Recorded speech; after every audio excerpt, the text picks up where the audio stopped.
संसद नहीं चल पा रही है, अविश्वास प्रस्ताव भी ले आई। विपक्ष केवल इसी में खुश है कि अविश्वास प्रस्ताव को लोकसभा अध्यक्ष ने स्वीकार कर लिया है। बस यही गलती कर गया विपक्ष।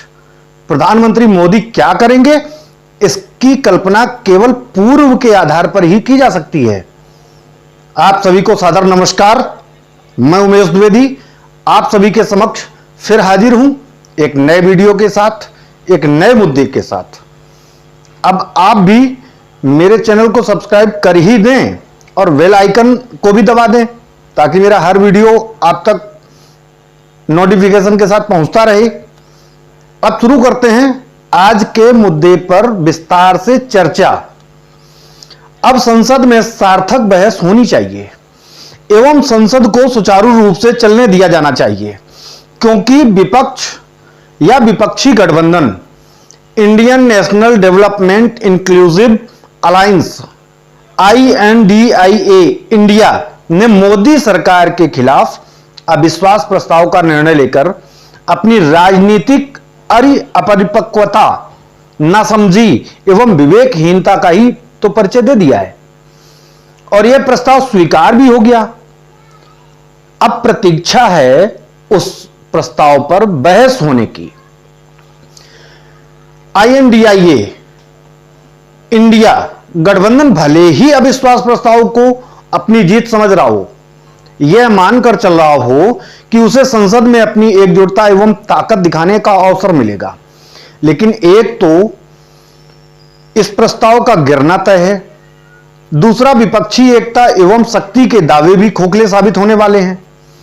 जब प्रस्ताव का गिरना पहले से ही तय है तो क्यों विपक्ष अपनी किरकिरी कराने पर तुला हुआ है।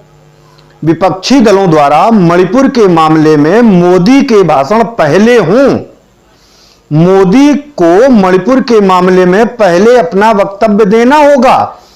इस बात पर अड़े रहना भी शायद आप लोगों की समझ में नहीं आ रहा होगा, लेकिन इसका कारण हम आपको बताएंगे और प्रयास भी करेंगे कि यह कारण क्यों ऐसा गठबंधन, ये जो इंडिया गठबंधन है, ऐसा कार्य क्यों कर रहा है, मोदी से पहले बोलने की बात क्यों कह रहा है।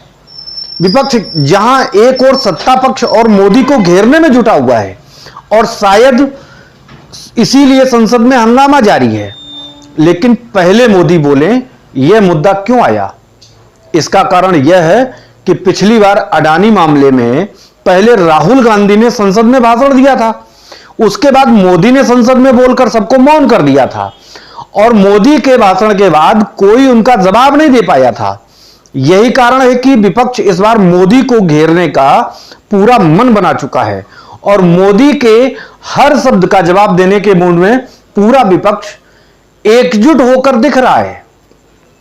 अब अगर हम बात करें सत्ता पक्ष की और भाजपा की, तो वहीं भाजपा और सत्ता पक्ष के लोगों का कहना है कि प्रधानमंत्री ने पहले ही मणिपुर के हालात पर क्षोभ व्यक्त करते हुए, संवेदना व्यक्त करते हुए संसद भवन परिसर में कहा था कि यह घटना किसी भी सभ्य समाज को शर्मसार करने वाली है और इससे पूरे देश की बेइज्जती हुई है।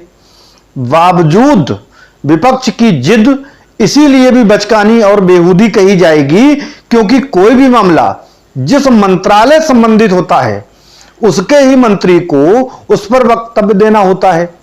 इसमें प्रधानमंत्री का पहले वक्तव्य दिया जाना औचित्यहीन साबित हो रहा है। मणिपुर तो बहाना है, बाकी सभी को अपनी अपनी राजनीति को साधना है, चाहे वह सत्ता पक्ष हो चाहे वो विपक्ष ही क्यों ना हो। दोनों इस मामले की ओट लेकर, यानी कि मणिपुर के मामले की ओट लेकर अपनी अपनी राजनीति को सेकने में लगे हैं। जहां सत्ता पक्ष 4 दिन से संसद में हंगामा जारी रखवा सकता है, लेकिन प्रधानमंत्री द्वारा संसद में जाकर इस पर 4 शब्द नहीं बोले जा सकते हैं। वहीं विपक्ष के लिए भी सोचने वाली बात है कि विपक्ष यदि वास्तव में मणिपुर दुखी होता तो 4 दिन संसद का काम रोककर ना तो नारेबाजी और ना ही हठ धर्मिता में अपनी ऊर्जा खपा रहा होता और ना ही गृह मंत्री को सुनने से इनकार कर रहा होता, जबकि वास्तविकता में यह मामला गृह मंत्री से जुड़ा हुआ है, गृह मंत्रालय से जुड़ा हुआ है, तो बात गृह मंत्री ही रख सकते हैं। विपक्षी दलों की चिंता एकमात्र दिखावा ही प्रतीत हो रही है।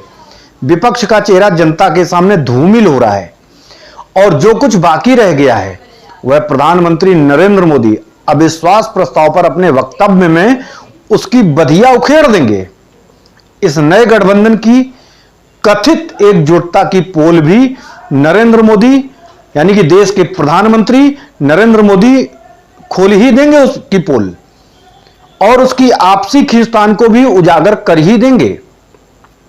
विपक्षी गठबंधन इंडिया के गठन के बाद वे कितने राजनीतिक रूप से शक्तिशाली हुए हैं और प्रधानमंत्री को चुनौती देने की स्थिति में कितने सक्षम बने हैं, इन स्थितियों का भी नरेंद्र मोदी के द्वारा पर्दाफाश निश्चित रूप से किया जाएगा। बात जब तीर से निकली ही है तो दूर तक जाएगी। अविश्वास प्रस्ताव की बहस केवल मणिपुर तक सीमित नहीं रहेगी और ना ही ये मणिपुर तक सीमित रहने वाली है, क्योंकि हालिया पंचायत चुनाव के दौरान बंगाल में जो भीषण हिंसा हुई थी कोई भी उसकी अनदेखी नहीं कर सकता है। मोदी सरकार तो बिल्कुल भी नहीं कर सकती है।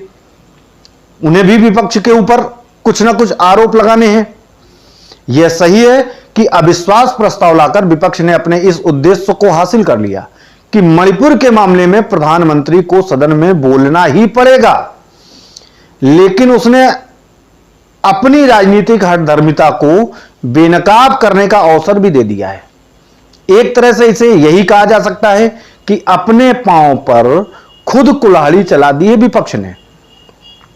यह पूरे देश की जनता को मालूम है कि इस अविश्वास प्रस्ताव से मोदी सरकार को कोई खतरा नहीं है, क्योंकि इसके पास अपने बूते सदन में जबरदस्त बहुमत है और 538 की वर्तमान सदस्य वाली लोकसभा में भाजपा व इनके सहयोगी दलों के 332 सांसद हैं, जबकि इंडिया दलों के 142।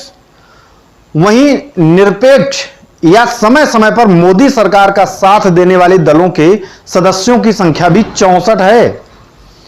यह अविश्वास प्रस्ताव सांकेतिक है और इस बात का प्रयास है कि इसके माध्यम से विपक्षी गठबंधन देश के लोगों के बीच अपने समर्थन में जन अवधारणा का निर्माण कर सके, लोगों के मन में अपने लिए भावना जागृत कर सके, इसके लिए है। लेकिन विपक्षी दलों को यह न्यूसेंस भरा ध्येय शायद अधूरा ही रहने वाला है।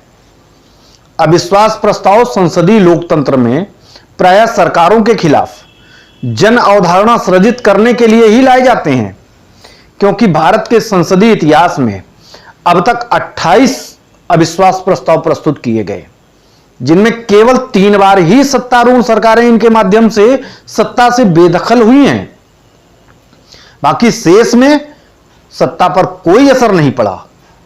मोदी सरकार अपने इस कार्यकाल में पहली बार अविश्वास प्रस्ताव का सामना कर रही है। इसके पहले 2018 में भी मोदी सरकार के खिलाफ अविश्वास प्रस्ताव लाया गया था, तब भी उसे पराजय का ही सामना करना पड़ा था और उस समय ही मोदी ने भविष्यवाणी करते हुए कहा था कि 2023 में फिर से अविश्वास प्रस्ताव लाने का आपको मौका मिले, हम ऐसी कामना करते हैं। तो मौका विपक्ष को मिल गया।